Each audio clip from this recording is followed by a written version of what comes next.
for the Sixers, Keith Van Horn. Newly acquired Tyrone Hill, Derek Coleman, Eric Snow, who's been terrific of late, and of course the great Allen Iverson. Johnson, Scottie Pippen has been manning the point. Portland has just taken off. They've gone 36-15 with him at the controls. Either, but Marbury had a great night playing against the older Scotty. It's Rasheed Wallace in there, and I think, John, you were talking about... They play great. Now Kenny Thomas goes down, and they sign Tyrone Hill, so just more adjustments, and they got to hope that they can tune it up for playoff. Iverson down the lane, counted for two, and he is always ready to go. Every chamber filled as Iverson takes it the length and shows why he is so good. That's why he was a great quarterback, too. I was asking him this morning at shoot-around, was he better high school quarterback than Michael Vick? He says, absolutely. He can do his rebound. And trying to score right there, but he's rejected by Wallace. And Anderson at the other end after the Iverson miss. A couple nice hesitations, and it's finished off nicely by Rasheed Wallace. Well, getting 3 easy baskets. Here's Iverson, and he knocks it in. Allen Iverson. I think it's fun watching Iverson go baseline to baseline. And he feeds Brian Skinner beautifully inside. You see? Here's Arvydas Sabonis. Blazers have missed their last 4 shots. Here comes Snow. Knocked away by Reynolds. What a pass by Sabonis. Tapped in by Anderson. How about 37-year-old Arvydas Sabonis? The Sixers have never led. You're watching the NBA on TNT. Definitely part of our team. You always have been, and even though we traded you away, we'll welcome you back if we miss you. Yeah, he started on this team in that finals ball club. Nice play by Allen Iverson, who has 7. Philadelphia. Antonio Daniels. Spin on Snow, a very good defender. But that time, Daniels wins the jump. And that's why teams are shooting poor percentage right now. Both breaks take a shot. Well, Scotty's the one who brought him out of the Dolphins as they started the season. So weak. Randolph pulls the trigger inside for 2. They've had a lot of easy games and against the lower echelon teams, and now we're seeing against a great defensive team on the road how difficult time they have scoring. Well, the interesting thing about the Blazers is that Zach Randolph is the one that's aggressive offensively. Wow. You've seen that move a couple times, haven't you, John, over your years? Skinner got a hand on it. Iverson charging, bursting, driving. Once again, another jaw-dropping play by Allen Iverson. He's got 11 in the game and 7 in this second quarter. He's all over the place. He's in and out. Well, he picks his spots, and I think that's the thing that he does extremely well. He's got great quickness. Johnny's feeling it now. It's a good word to use. Well, you look at this. I mean, he's going and penetrating. All the big guys are in there. He goes in there, and then he comes back again in traffic and makes a layup. A lot of times you look at it and look again. I mean, you're looking at this guy. I mean, he's just not launching up jump shots.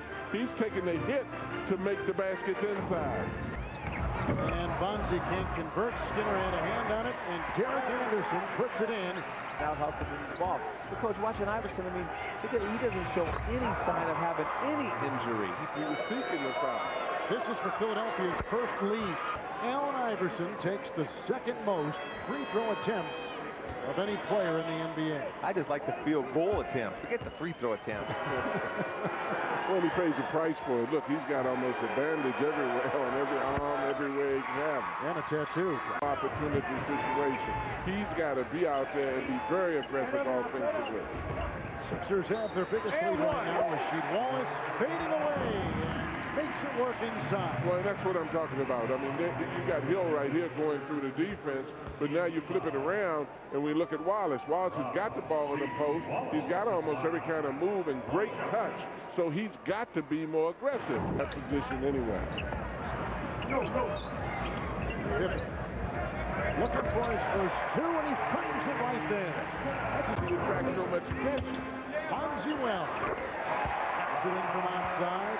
Wells averages 16 a game. He's got 5. Still was so passive, he probably would have pump faked and dribbled back out and tried to set up their offense. Both teams shooting about 40%. Allen Iverson cans a 2-pointer as he backpedals out of bounds. His team went 8-2. John Salmon's in the game. Iverson left free. And that usually is the result. He's got 21.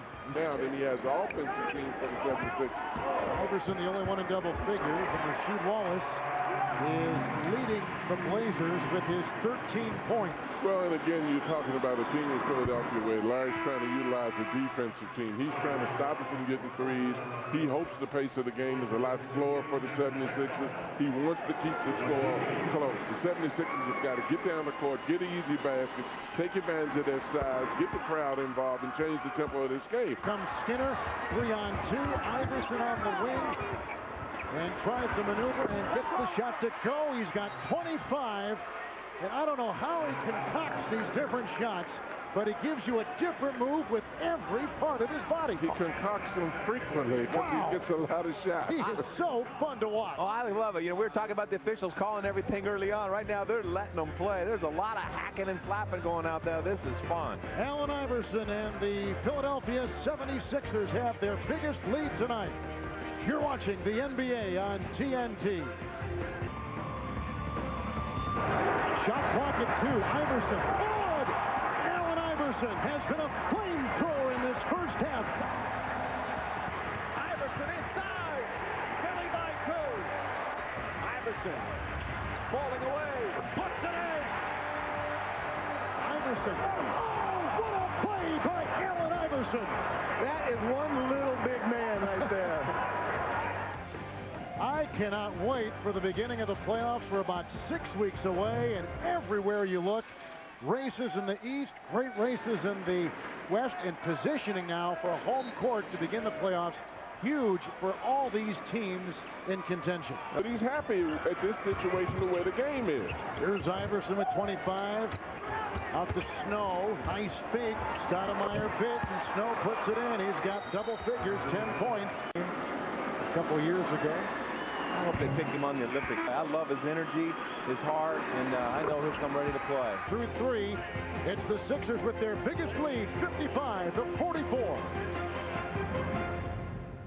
Corners in college before the clock was there. And don't forget, he came from the place where the 4 corners originated. How about that weave inside by Allen Iverson, who's got 29. Let's watch Iverson seconds ago. Okay, he doesn't need a very big hole right there. There's nothing there. There's 1. There's 2. Here comes the third coming over to block it. David Stoudemire trying to strip it.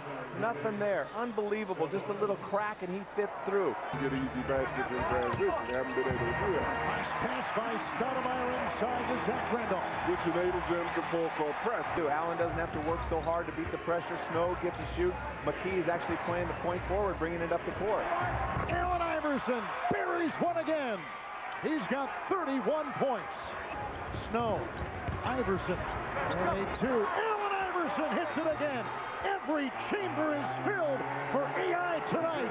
33, and he has been spectacular all night long.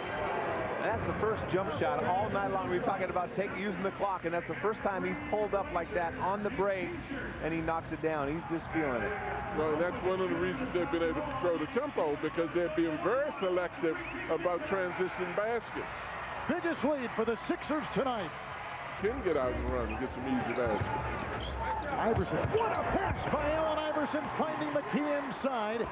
Allen Iverson now with 4 assists, 4 rebounds, and double threes in the point count. And somebody should have at least reacted to that. Wallace on the fly. You know, this is the second Eastern Conference team. And Skinner have done a nice job tonight patrolling the paint. Wells just picked up his 5th foul and a technical. And that was a great design by Larry Brown coming out of the timeout. You could tell they were looking for that slip on the tip. Iverson over the fight like it's a 2-point game. Well, that's the thing that I love about him, Kevin. I mean, we can talk about his love or dislike for practice all we want to, but I know a hell of a lot of guys that love to practice but don't play as hard as he plays once game time comes. Wallace just picked up his 5th foul. You know, Kevin Garnett talking about this Olympic thing once again. So, you know what? To give 2 summers of my life to this Olympic thing is something I got to think about. So he has withheld his, you know, yay or nay. Allen Iverson has said, I'll give it my 2 summers. I'd like to play.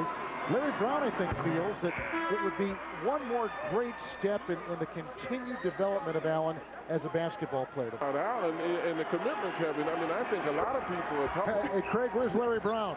Oh, Larry Brown, just a few moments ago, grabbed his chest, ran off the court, went into the locker room. Who is a assistant with Larry at Philadelphia for a year.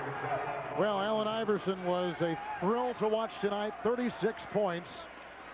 Portland's 28-point loss ties the biggest loss this year. Inside the NBA is on deck. We've got 1.5 to play. Officially in this game, we had our camera people out on the floor to go do some interviews. They scurry off now. They get back out on there, and we'll find out what they thought. Now, we don't have Craig Sager on the floor because Sager is back in the locker room. So normally we would do that for you, but tonight, because of the developing story of Larry Brown, Craig's got more important things to worry about. And you'll get that update in our Inside the NBA segment coming up after this break. Now for Craig Sager, Danny Ainge, and John Thompson, our producer Mike Burks, our director Lonnie Dale. This is Kevin Harlan saying so long from Portland. Take a break, then take you to Atlanta. You've been watching the NBA on TNT.